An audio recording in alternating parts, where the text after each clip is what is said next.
Quer dizer, ingenuidade, ingenuidade minha achar que a justiça não gostava dos pobres, né? Mas a justiça não é isso, né? A justiça é um sistema. E como sistema ela funciona, né? O próprio jeitinho brasileiro, né, cara? Olha, hoje que eu fui entender o que é o jeitinho brasileiro. Que a gente achava que o jeitinho brasileiro era do malandro, né? Ah, isso é malandragem, né? O cara deu um jeito, né? Às vezes a gente até elogiava a criatividade do cara, né? Pô, o cara foi criativo, né? Mas o jeitinho brasileiro é o jeitinho do privilégio, cara. Esse que é o pior, né? É do privilégio, você privilegiar pessoas, amigos, né? Dá um jeitinho aí de burlar a lei. E a norma serve. Eu achei muito legal isso quando ela falou, né? A norma, ela na verdade, a lei serve para o Estado, para controlar, né? Os seus, a quem interessa controlar, né? Quer dizer, o próprio Estado não controla todo mundo, né? Controla quem o Estado acha que. Então, para mim, só para iniciar, Zé, para mim foi fantástica a aula, fantástica, uma aula da gente. E aí, aquilo que você falou, né? Muito atual, né? A decisão do Nunes Marques, né? Como é que pode, né, cara? A gente sabe que é partidarizado, o cara tá ali para inflar a bolha bolsonarista e tal, né? Mas é impressionante como ela é atual, né? Eu tenho mais considerações a fazer, mas eu só queria colocar essa questão por primeiro aí. Obrigado, Natalino. Só para fazer um recorte, uma observação, contamos com a presença do nosso, como é que mais antigo integrante, Benedito. Ô, Bené, um abraço para ti, Bené. Tá só na mutuca aí? Prazer em te ver, meu amigo. Continuemos, então. Mas é bem isso aí, Natalino. Eu acho que a gente tem, sobretudo, discutido todo esse tempo na formação do povo brasileiro. Quando tu fala em jeitinho brasileiro, a gente tem que se dar conta de que nós somos parte desse universo que traz esse item cultural de dar um jeito, da política, da filosofia como é que chama? Do Gerson, né? A teoria de Gerson, de levar vantagem em tudo e, na verdade, com os efeitos do Vila Rica, que era pegar câncer de pulmão. Quem sabe de onde é que se originou o termo. Mas estamos continuando a ouvir e a aprender com isso, porque se a gente não fala dos nossos problemas, parece que eles não existem. E esse espaço aqui é ímpar por isso, né? A gente fala dos problemas, a gente reflete sobre eles e traz, se não a solução, pelo menos vamos compartilhando as nossas burrices um com o outro. O que mais? Boico, bem-vindo, Boico. Olha, Zé Ramalho, só Rogério, um abraço, pode falar. Eu não me lembro ter recebido esse material para assistir, entendeu? Talvez foi algum problema aqui comigo, eu não até perguntei para você se tinha algum texto ou algum vídeo para escutar. E aí o colega que me antecedeu aí, ele falou que ouviu um vídeo, mas eu não achei esse vídeo no grupo. Rogério, é o seguinte, Rogério, o curso é montado em cima de um site, de um programa, isso estava nas orientações iniciais. A gente tem à disposição um curso ministrado pelo Jani, como é que é o nome dele? Renato Giannini. O Renato Giannini e o outro professor, com todas as aulas Alberto. que podem ser... o Alberto... Com todas as aulas podem ser assistidas. Os nossos encontros são o reflexo dessas aulas. Por isso que eu achei que tu estava sabendo disso. Não estava sabendo, acho que porque eu entrei, acho que tarde no curso aí de formação. Então, eu não sabia. E é um tema que me interessa muito. Bom, de qualquer forma, depois eu te passo o link para tu. É excelente, até porque o Natalino acabou de complementar e fala. é muito bom de assistir e de trabalhar esse material em outros fóruns, né? Depois que der um tempinho, eu te passo ele. O Natalino deu uma boa visão do texto, inclusive me interessou até assistir o texto. Certo, assistir o vídeo. Pois é, eu vi que a tua fala é um pouco na direção do juridiquês, né? Mas estou brincando. Mas, na verdade, ele é bem significativo. Mas, continuando, então... Eu não sei se falaram no texto, no vídeo, por exemplo, o Pachucanes. Não sei se vocês conhecem o Pachucanes. Esses dias eu estava vendo o Rui Costa Pimenta falar sobre esse problema que o PCO está tendo com a proibição lá do Alexandre de Moraes, né? Eu acho que faltou muita fundamentação no Pachucanes.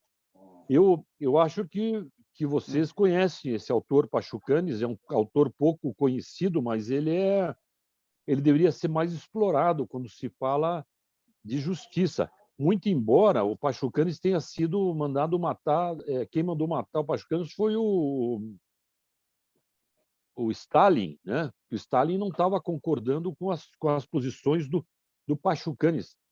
Agora, acho que o Pachucanes é um livro difícil de ler, mas é um livro que deveria estar na ordem de discussão, tendo em vista que o Pachucanes é um dos doutrinadores da área do direito lá na época de 1900 e no início do século, na Rússia. Quer dizer, talvez os colegas pudessem dar uma olhada nesse texto também. Mas era só isso que eu queria falar, porque o ano retrasado esse autor me chamou muito a atenção, né? E eu fui estudar, quer dizer, fui ler o livro básico dele, que não é um livro fácil de ler, ele era da Academia de Direito da URSS, né?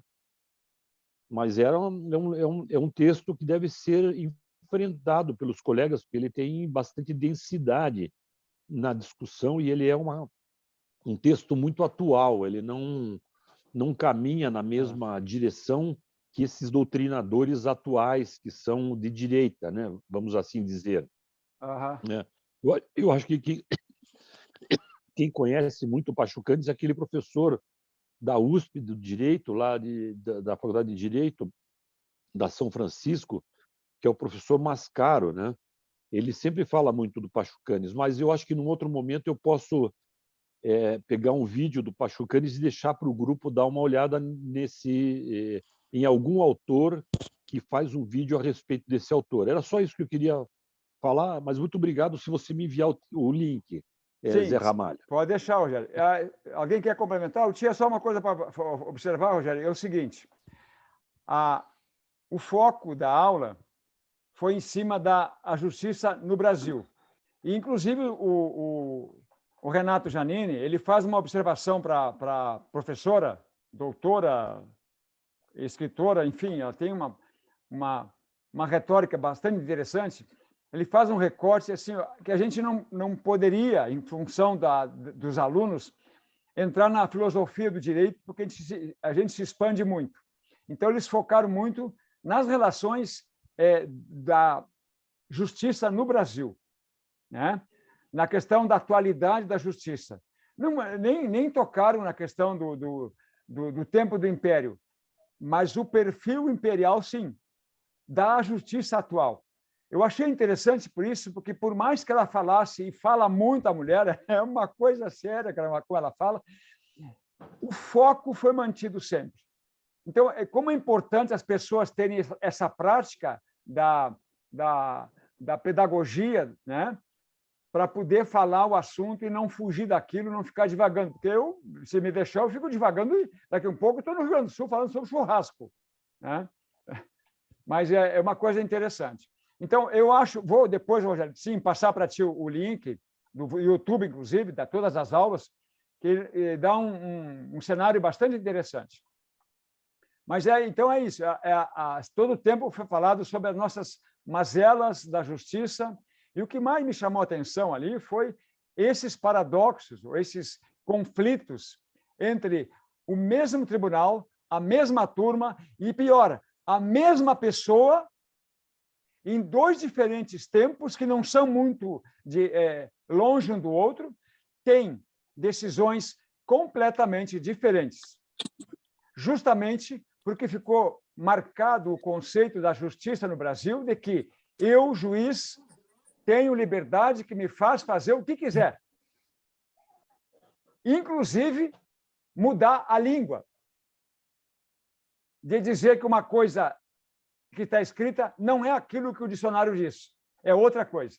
Então, é bem significativo isso, que dá o tom do imperial sentido do direito. Né? O Zé Carlos agora estava no pacote e o mais assustador, de ali. Viu, Zé? Oi. E o mais assustador é que isso é a lógica do sistema, né? Do nosso sistema, é verdade. É a lógica do sistema, isso que é assustador, né? Quer dizer, a interpretação subjetiva,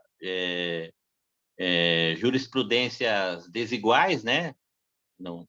Sem vinculação à lei. Exatamente. E a questão do prazo, né, cara? É isso que eu achei um absurdo, né? Mas isso, o prazo é nessa história. E aí a estratégia da defesa, da acusação, do juiz, do desembargador e do ministro, olha só, cara. Os caras têm estratégias, cara. É brincadeira.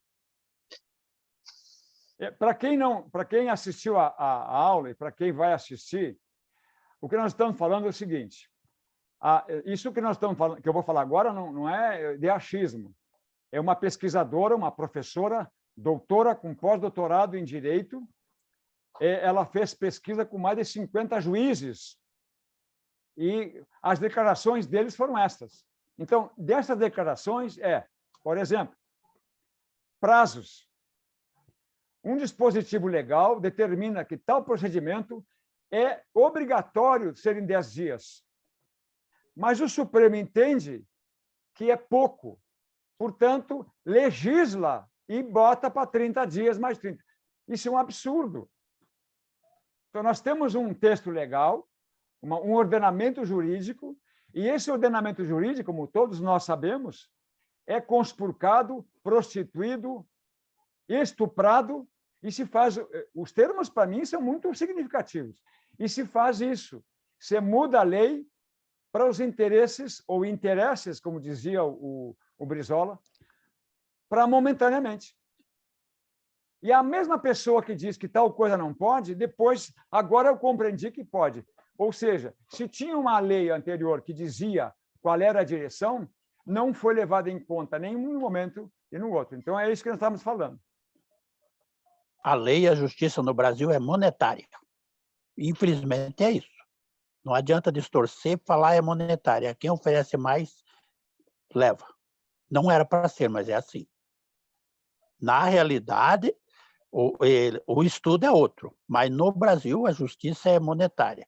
Se tem mais dinheiro, você leva, eles acham recurso, eles se falam em 30 dias, mas se jogar, ele joga para 60, o que manda é dinheiro. Infelizmente é assim. Os estudos são outros, a realidade é essa. E é esse o foco, né? A justiça como ela é. Então, independente do que está escrito, como é que nós estamos vivendo com ela? Na realidade, o pobre não tem justiça. Está desligado, Zé Carlos. Opa! É o teu telefone, Zé. Tá, passa adiante.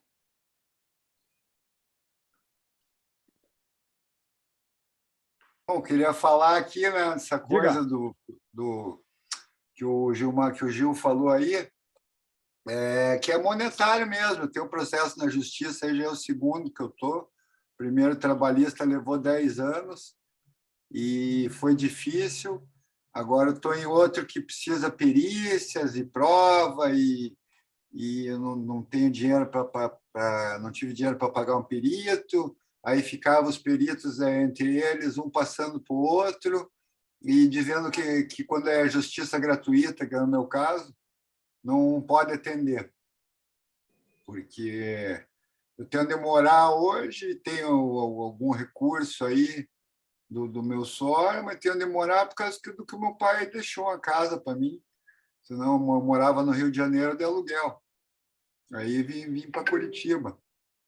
E sempre com problema aí de acertar as pontas com grana. E eu trabalhei nas Nações Unidas 5 anos, né? E eles não respondiam à Justiça Trabalhista brasileira, porque eles têm imunidade diplomática. Aí eu só consegui ganhar essa ação porque o meu advogado foi esperto e pegou o Estado do Paraná de pressuposto. E daí o Estado foi condenado, mas a ONU teve que assinar minha carteira. Foi lá para Brasília e voltou. E daí agora eles fizeram outra lei que não pode mais a ONU ter o pressuposto. Entendeu? Então, é um caso que foi ímpar assim, na história da justiça trabalhista brasileira até. E porque os funcionários de embaixada, de consulado, de órgãos das Nações Unidas não têm direito nenhum, na verdade, dos direitos trabalhistas brasileiros. E o caso que o Gil falou do dinheiro, né? Eu vejo que quem tem grana para pegar o melhor advogado, que impressiona, que já é amigo, que tem advogado que chega e já aperta a mão do juiz, a primeira coisa. Ô, doutor, meu professor, entendeu? Aí fica difícil, sei lá, com um advogado mais humilde, entendeu? Quando a outra parte, o cara é amigo do juiz, vai tomar uísque com o juiz, vão jantar junto. E a gente viu aí recentemente o caso do lawfare, né? Que foi usado no Brasil na cara dura, politicamente também, além de prejudicar o pobre, prejudica o político que está do lado do pobre, porque a sociedade burguesa do Brasil ela não quer que ninguém, ela precisa ter serviçais, precisa de uma base de pirâmide gigante, para mão de obra barata, empregada doméstica, diarista, entregador disso e daquilo, sabe? Eles não estão pensando no que a gente passa, é só o conforto da grana, entendeu? Então, o cara que quer ajudar o povo a equiparar e ficar a sociedade mais igualitária acabou sofrendo a maior perseguição jurídica da história do Brasil, que foi o presidente Lula, né?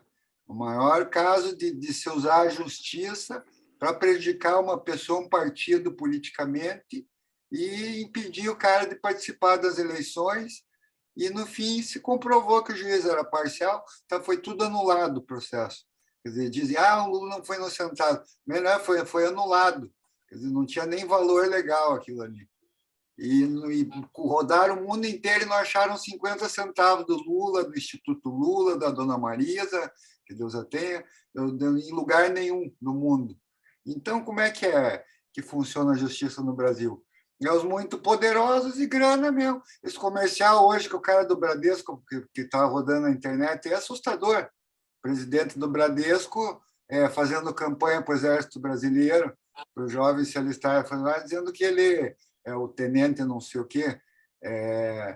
Entendeu? E, enfim, a coisa tá esquisita aí, que a gente começou falando na aula antepassada, que as instituições estão funcionando.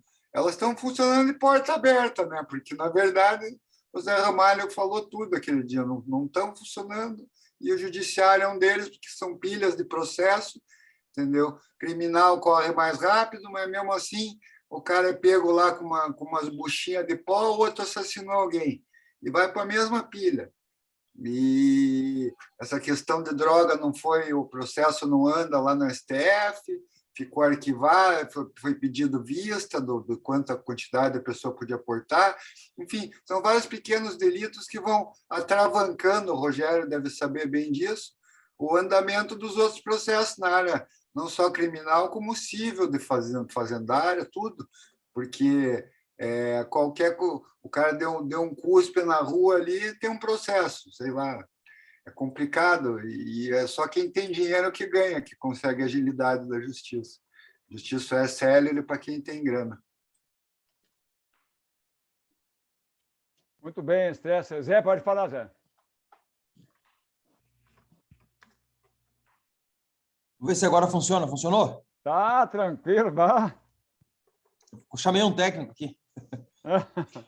Não, na verdade, eu queria só falar uma frase que eu ouvi uma vez, eu achei bem interessante. Inclusive, foi uma frase de uma mulher que quando eu fiz curso de direito para concurso público uma vez. E ela explicou, e ela falava, além dela falar que cabeça de juiz é que nem fralda de bebê, né? Todo advogado fala isso. Ela falava também que a justiça é uma serpente que pica os pés de quem estão descalços. É isso. Ah, cara, essa foi de matar.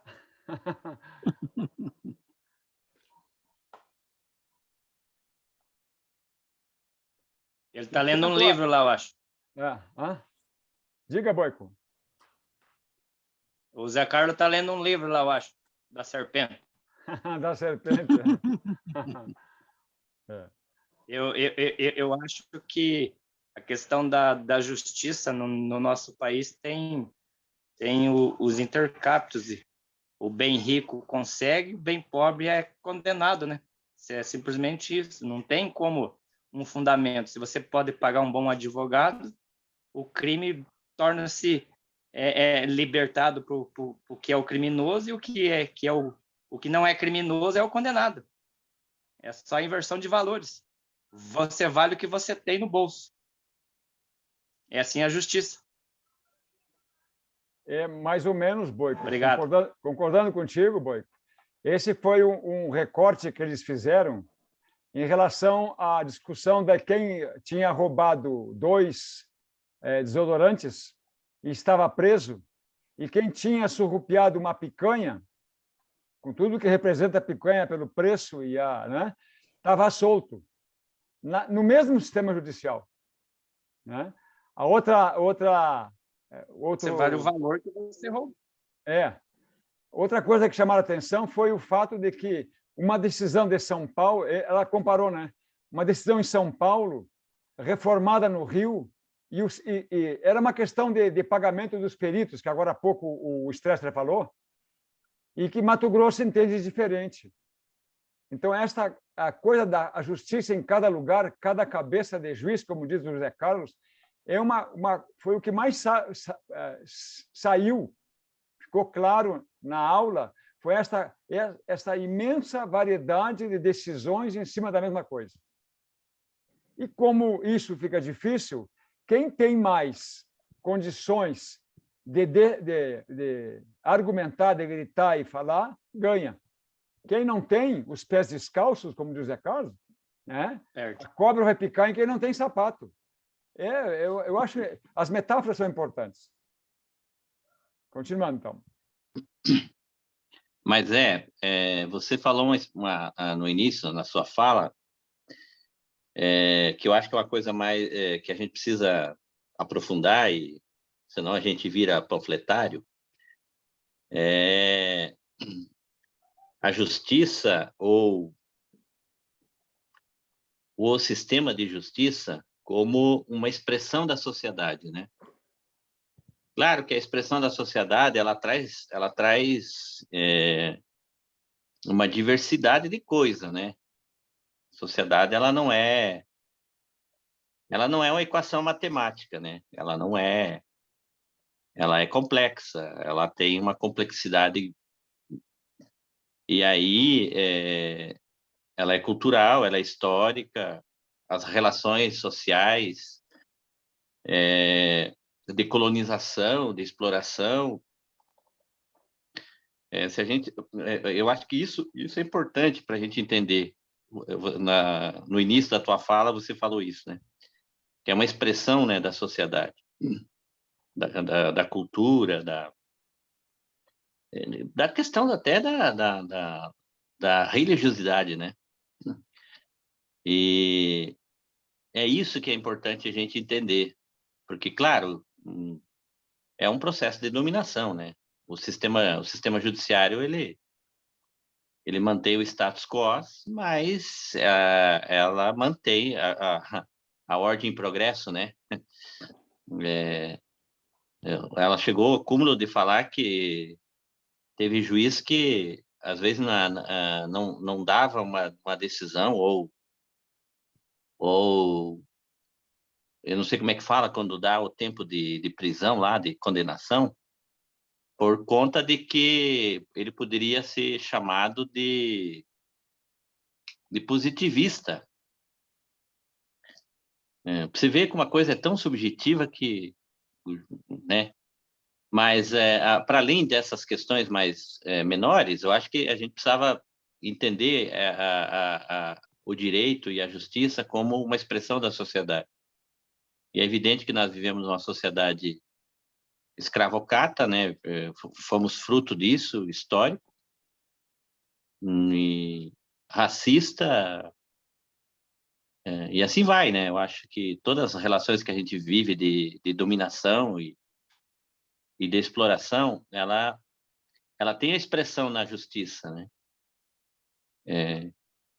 Então, acho que foi o estresse que falou aí, né? Não é pelo tamanho, né, do que alguém comete um crime que ela é condenada ou não, é por aquilo que ele representa, né?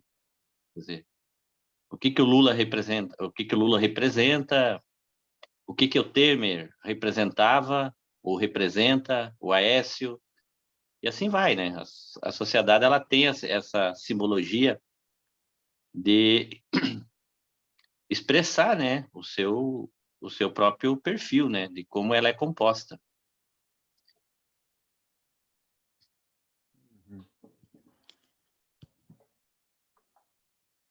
Essa questão das culturas, Natalino, sempre me chama muito a atenção, me cativa, porque nós estamos lidando com pessoas. Os sistemas, as instituições não existem. O que existe são pessoas que fazem isso. Então, quando a gente vê pessoas, e tem uma metáfora muito interessante que talvez caiba a gente falar aqui, que eu acho que o pessoal já conhece, mas que é de um teste que alguém pegou um desenho, um globo terrestre, e picou com a tesoura. E deu para uma criança montar, e a criança montou rápido. E a pessoa ficou surpresa. Como é que ela tinha conseguido? E ela disse para o adulto que foi fácil, porque ela tinha uma pessoa desenhada atrás. E ela montou a pessoa, montou o quebra-cabeça. Isso, sabe que inúmeros grupos que eu já ouvi essa história, ela é significativa porque não nos adianta ficarmos preocupados em mudar as instituições, a cultura, se a gente não faz o que a Natalina começou a observar aqui, de mudar as relações das pessoas, com elas mesmas, das pessoas umas com as outras, porque não se faz uma sociedade com instituições fortes se as relações não são equilibradas. E nós temos um compromisso muito grande, eu falo como pai, como aniversariante hoje, por isso estou falando bastante, de que temos um compromisso muito grande em fazer com que a gente, como pessoa, abra-se mais e compartilhe e confraternize mais. É um desafio muito grande, mas não tem como a gente fazer um país diferente, um país melhor, se a gente não reconstruir esta relação cidadã entre nós. Então, a justiça, como se falou no início, é simples, e o sistema da justiça, do direito, são simples reflexo da cultura que elas representam. O termo do jeitinho é a mesma coisa do que eu colocar rapidinho no mercado, na vaga da pessoa, do deficiente, porque eu quero pegar uma pessoa idosa que vai carregar o rancho, a compra. São pequenas coisas que a gente tem que pensar como fazer diferente para fazer melhor. E não adianta a gente comparar com outras culturas, porque se eu for comparar, eu vou puxar uma brasa para a minha cultura. Eu não tive Inquisição no Brasil, ou assim por diante, né? Então, eu reputo, não refuto, né? Como importantíssimo a gente ver a questão da nossa mudança como seres humanos, como pais, como mães, como pessoas de relações.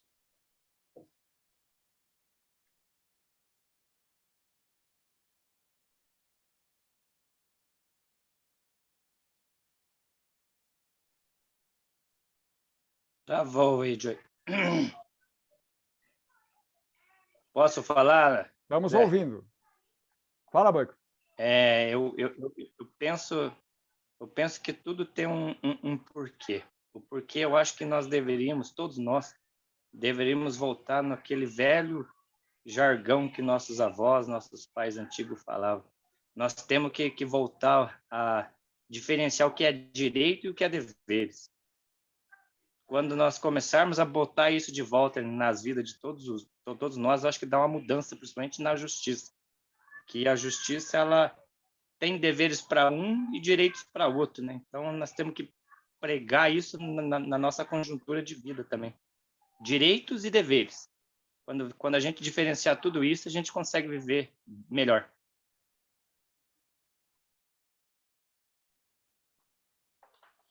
Obrigado, Boico. Muito bem, isso aí mesmo. Né? É isso e mais um quilo de farofa, como diria. E muita coisa ao mesmo tempo que a gente tem que estar...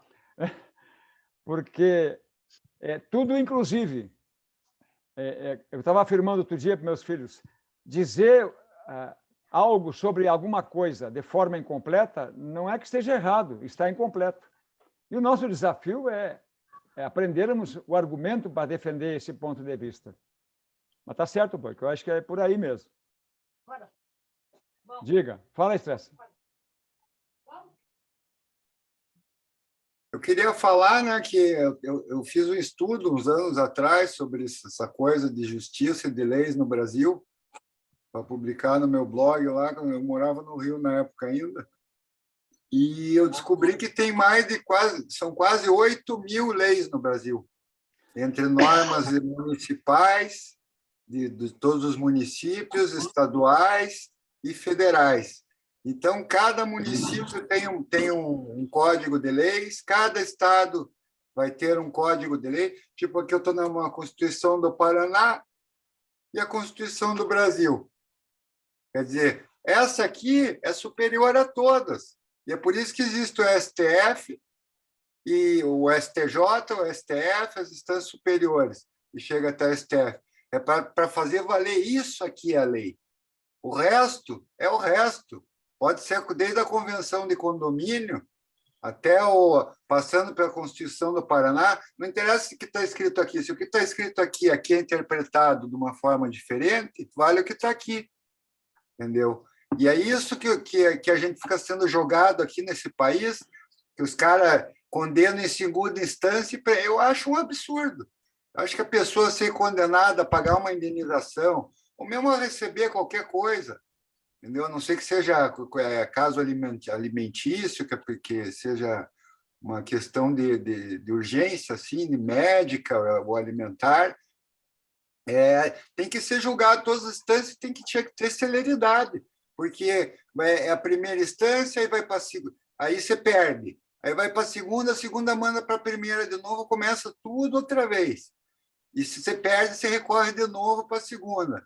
Aí, se você não consegue, você vai para... Então, tem ações aí, tipo... Minha mãe tem uma ação na justiça contra um cara aí que tem muito dinheiro aqui, uma família rica aí do Paraná, bem rica, e é um problema, porque ele tem os advogados mais caros, pega advogado do Brasil inteiro, paga peritos para fazer perícia, como é que se diz? A perícia paralela, né? Para contestar a ação. Então, essa ação já está há 30 anos. 30 anos que o STF já tinha julgado há 10 anos atrás, ganho de causa para minha mãe, mas voltou tudo porque um morreu, um dos que estava na ação, aí acharam um dispositivo constitucional lá que faz voltar tudo para o começo, para a primeira instância outra vez. Então, é complicado, porque se o cara não tem grana, ele não aguenta ficar. Ele faz meu pai era advogado, ele dizia, no Brasil, é melhor você fazer um péssimo acordo do que você ter uma boa demanda, porque leva anos. Às vezes a pessoa morre e não recebe, muitas vezes. Stresser, nessa questão da justiça, eu vou fazer observação em função da aula. A professora colocou uma questão que envolvia a Lei Maria da Penha. Quem assistiu e assistirá vai ver que muito significativo, porque ali ficou escrachado que, apesar do texto legal, a Lei Maria da Penha, dizer que da punição, do julgamento, da violência doméstica, geralmente é masculina, não poderá caber indenização com cesta básica. Está claro, não tem dúvida, está lá escrito. Mas um juiz, eu não sei agora qual é que é, mas enfim, foi um juiz que interpretou que não era bem assim. E está sendo feito. Então, as decisões da Lei Maria da Penha, criou-se, como diz ela, um outro instrumento jurídico ou legislativo, enfim, jurídico, que é uma coisa que não é Maria da Penha e nem uma outra coisa, em que as punições, as decisões para o culpado são transformadas em cesta básica, que não deveria ser. Então, essa é uma questão tão significativa que eu fiquei apavorado, mas não é possível que a gente nos passa do dia a dia, as pessoas vão empurrando com a barriga, uma coisa, como o Stresser colocou, enfim, a porta da justiça, naquela metáfora de que a pessoa, os guardas enormes que estavam na porta da justiça, guardando a segurança da justiça, e que chega o pobre e pergunta que quer entrar, e eles dizem, senta e aguarda, é bem isso, essa metáfora é bem isso. Para nós, outros, que não temos conhecimento ou não temos acesso aos instrumentos que esta sociedade nos dá, vamos aguardar 30, 40 ou mais, até morrer. Isso se não for justiça contra o Estado, que são os tais precatórios que os políticos de carreira fazem o que querem, protelam, empurram e não pagam. Essa é a justiça como ela é, apesar dos dispositivos legais encaminharem para outra maneira de compreender. Eu acho que o Rogério entende melhor disso aí, né? Que é advogado, mas pelo que eu vejo, tem os casos até de questão de Maria da Penha e de pensão alimentícia. Tem alguns que acabam, por suas peculiaridades, particularidades, acabam chegando até STF. Aí o STF julga, aí aquilo lá, o Rogério vai me corrigir se eu estou errado, vale como jurisprudência. Não precisa de novo chegar lá no STF, porque já existe uma decisão majoral, majoritária. Era para ser. Mas não adianta, porque advogado argumenta lá que, segundo a decisão do STF, tal, já é. Mas daí você vai lá tirar a fralda do bebê e vê que está cagado. Mas depois você vai de novo e vê que está limpa, que nem o Zé Carlos falou, né? Tipo, a cabeça do juiz, ninguém sabe o que passa nela.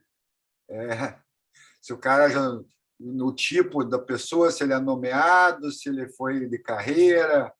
Tipo, eu fico cabreiro, eu já falei lá na fase que eu acho que eu sofro lawfare, perseguição política. Porque não é possível, porque os troços, tudo que vão lá, na hora do sorteio, cai em gente nomeada pelo... Primeiro caiu no juiz que liberou os bens do Beto Richa, depois caiu na mão do juiz nomeado pelo Ratinho Júnior, na segunda instância. Então, como é que é esse sorteio? Aperta um botão no computador lá, joga um dado, não tem uma auditoria desse sorteio, na mão de qual juiz vai cair? Porque isso aí muda tudo, né? Como é que caia tudo na mão do Moro aqui? E daí inventaram Lava Jato no Rio, inventaram Lava Jato em São Paulo, mas tudo caía na mão do chefe da quadrilha aqui em Curitiba. Lula ficou preso aqui em Curitiba quando ele nunca furou um sinal de trânsito em Curitiba. Sei lá, tudo uma esculhambação. Acho que a reforma judiciária é tão importante quanto a reforma administrativa, a reforma tributária, porque a gente ainda está vivendo no tempo da lei romana, do Império Romano.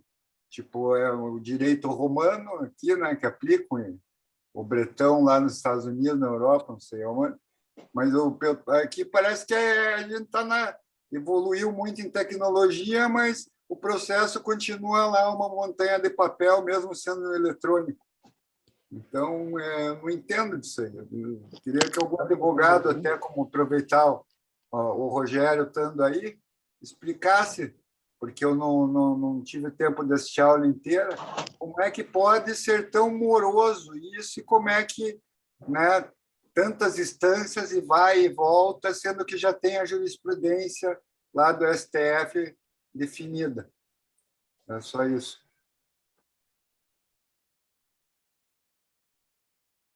Muito bem, Stefan. Sobre o que o Stress colocou, alguém se manifesta?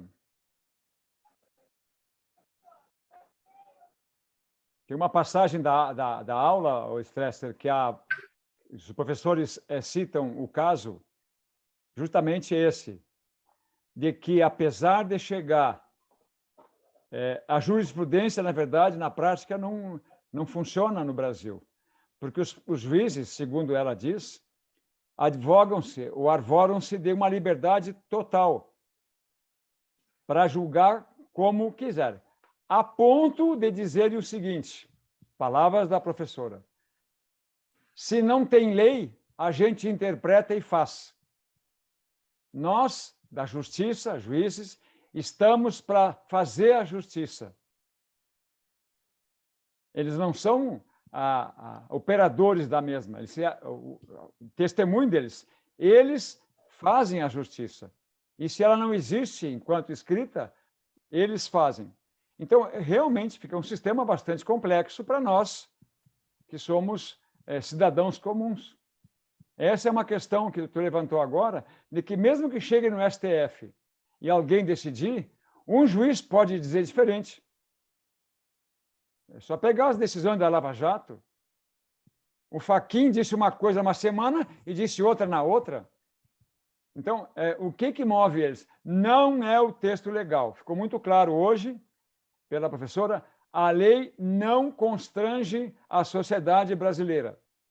A lei não constrange a decisão dos juízes.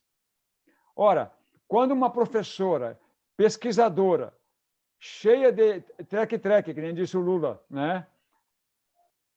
Diz uma coisa dela, depois de pesquisas com 50 juízes diferentes em diversas partes do país, quem sou eu para dizer que isso é mentira? Ou que, né? Então, não existe lei para os juízes. Eles interpretam e a fazem. Então, para nós, o que ficou hoje, com a aula, fica muito claro de que a justiça no Brasil, como ela é a partir da interpretação dos juízes. O advogado vai ajudá-los, né? Resumindo, então, a lei constituinte escrita está banalizada. Não adianta ter uma lei constituinte que não é cumprida. Então, não precisava nem fazer uma lei constituinte. Chega na hora lá, o juiz que decide e pronto. Quer dizer, tem um monte de lei que não é cumprida. Vê o caso da Lava Jato. A Lava Jato foi a explanação mais crua, mais clara, mais ampla, mais profunda de que no Brasil a lei é para os inimigos. A lei é para os inimigos. Se escreve, mas não se cumpre. É na hora que se decide. Escrever só porque o cara sabe escrever. Porque não precisaria escrever. Por isso que cabeça de juiz é que nem bolsa de mulher. Não sabe o que sai de lá de dentro, meu amigo. Nunca sabe, nunca sabe. Eu tenho meu piá aqui, que ele tem um código penal aqui que a gente não consegue levantar, de tão grosso que é o código penal que ele se formou em direito. O que adianta tanta lei ali se não se cumpre? Chega na hora lá, o meritíssimo fala, ó, eu acho por bem isso. Tá bom, então não adianta tanta lei constituinte. Joga-se no lixo a Constituição. O termo que tu usaste agora, Gilmar, cabe uma brincadeira. É o meretríssimo. Né? Pois o meretríssimo juiz. Pois é, daí... Tudo aquele monte de lei para jogar no lixo, infelizmente. Porque depende muito da interpretação de um ou de outro que foi colocado com um concurso público vitalício. Vitalício. Isso que é verdade. Companheiros, mais uma vez chegando ao fim do nosso encontro, Eu vi que outro dia algumas pessoas falaram que a gente deveria continuar. Já existe um fórum presencial nas quintas-feiras na Zonal com esse objetivo de acolher diversos assuntos. O curso de formação idealizado pela Zonal Boqueirão contou com o apoio do gabinete do deputado estadual Arilson Chiorato, na pessoa do Natalino, como nosso companheiro aqui. Dividido em 3 módulos, esse é o segundo módulo, que chegamos ao fim hoje. Essa é a última das nossas apresentações nesse módulo. E estamos encerrando agora, e eu peço desculpas, porque eu tinha feito uma ideia de fazermos presencial aqui em casa, mas houve uma infiltração muito séria aqui na região que eu ia aproveitar aqui em casa, eu tive que fazer uma intervenção e não há condições de uso. Mas a gente fica com essa perspectiva de o que vamos fazer a partir de agora. Então, eu já entreguei, já dei para o... Vamos falar, tá? Para o Zé Carlos os certificados com as devidas assinaturas, com mais 5,50, pode ir até o centro e voltar, né? Não desce do ônibus, claro. Fala, Zé Carlos.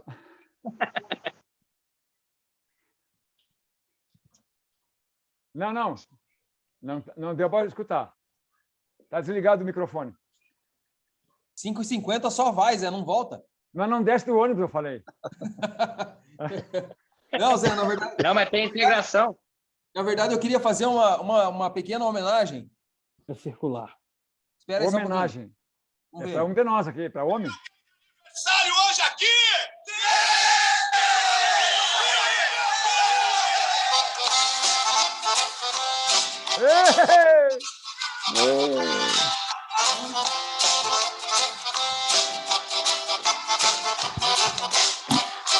Parabéns, parabéns, saúde, felicidade, escolha sempre todo dia, fazem alegria na fazenda da amizade.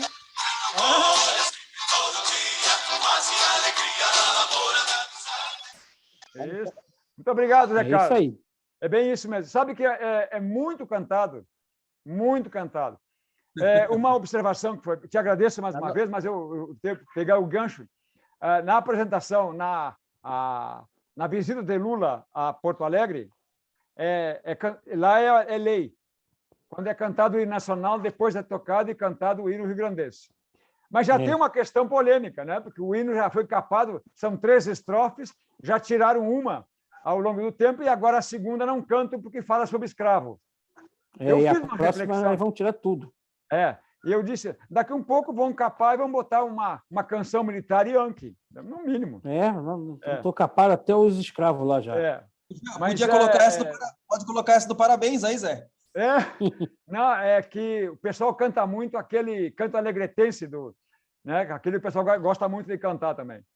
Mas expressões culturais, né? A gente tem que entender. Mas e tem o hino do Internacional ainda, né? O evento em Curitiba inaugurou uma obra, se não tem o prefeito cantando o hino de Curitiba, não é oficial. Mas é uma graça, parece um anjo gordinho, né? Mas valeu, Zé. Valeu, aguardamos a confraternização. Ô, Zé, você tirou a foto? Já tirei. Já está lá, inclusive, né? Pode entrar no grupo lá. Pessoal, um grande abraço. Fica com Deus. E ficamos... Um abraço a todos. Agora eu vou tomar meu vinho. Até mais. Um abraço a todos. Parabéns, Zé. Tá bom. Tchau.